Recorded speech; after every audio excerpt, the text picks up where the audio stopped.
Hi అండి అందరికీ 2 గ్లాసుల ఉప్మా రవ్వ అండి.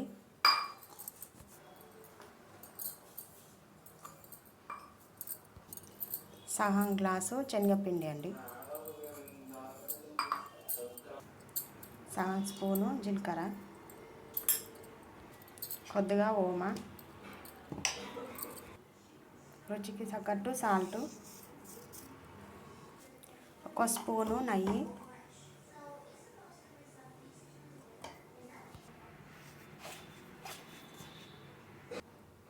వాటర్ పోసి పిండి కలుపుకుందామండి.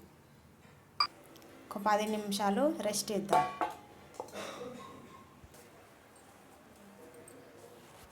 ఇలా చిన్న చిన్న ముద్దలు చేసుకోవాలండి. ఇలా చేసుకున్నాక ఇలా ఒక చిన్న చిన్న ముద్దని ఇలా పొడవుగా చేసుకోవాలి.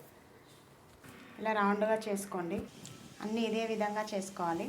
ఇప్పుడు ఆయిల్ వేడి చేసి ఇందులో వేసేసుకుందాం.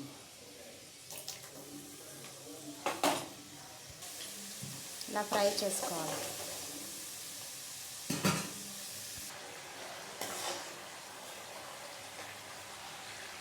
ఇలా ఒకసారి ట్రై చేయండి, చాలా సూపర్గా ఉంటుంది.